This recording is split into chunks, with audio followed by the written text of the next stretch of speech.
le peuple musulman de la Casbah montait, drapeau déployé, vers le forum, où se rassemblait également une foule de Français d'origine. Et c'était, vision extraordinaire au jour présent, la manifestation d'une confraternité magnifique, où les deux races criaient leur foi commune en l'Algérie française.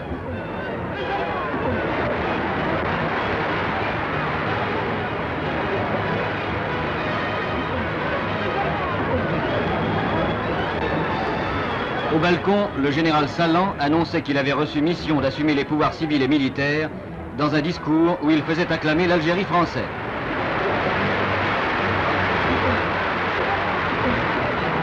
Le peuple algérien est formidable ou plutôt formidable. Un beau matin du 19 mars 1962, il se réveille entièrement acquis au Front de libération nationale qu'il a pourtant saigné à blanc dans un sursaut de lucidité de mort imminente comme il l'avait fait en 1958, s'opposant massivement au Front de libération nationale, dans un sursaut d'espoir du plan de Constantine. 80% de votants, 96% de oui, un échec pour le F.L.N qui avait donné pour consigne de le boycotter.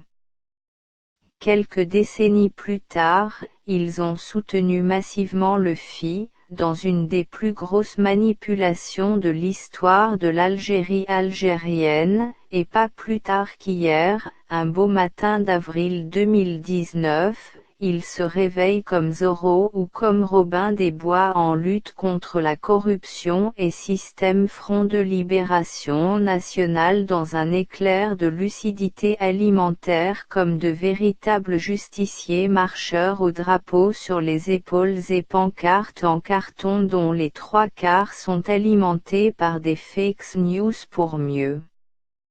détourner l'attention, nourrir davantage un sentiment anti-français.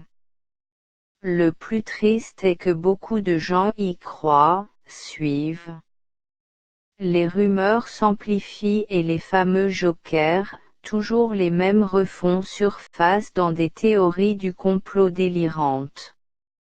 Harki, complot ourdi de l'étranger, gaz gratuit pour la France, renégociation des accords d'Évian qui au passage ont été violés par le Front de libération nationale pour un bilan de plus de 80 000 morts. BHL Israël. Maroc, Arabie Saoudite, Qatar. Sauf que les véritables responsables sont leurs dirigeants, donc le peuple in fine par sa passivité légendaire envers ceux qui le maltraitent, le méprisent, le volent et parfois le tuent dès qu'il lève un peu la tête dans des répressions brutales dignes d'une autre époque.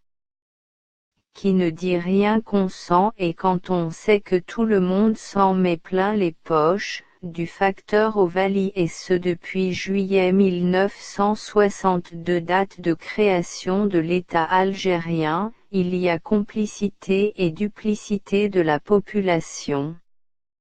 J'appelle ça un peuple girouette sans environnement démocratique, de véritables projets, d'opposants crédibles. Il croit naïvement au grand soir et au miracle qui va tout changer, en premier lieu les mentalités, mais si il veut que ça change, qu'il commence à faire son autocritique en refusant d'être encore et toujours les idiots utiles d'un système qu'il adulait et vénérait hier et qu'il vomisse aujourd'hui. Oui, voici donc des millions de tubes digestifs, sans recul ni analyse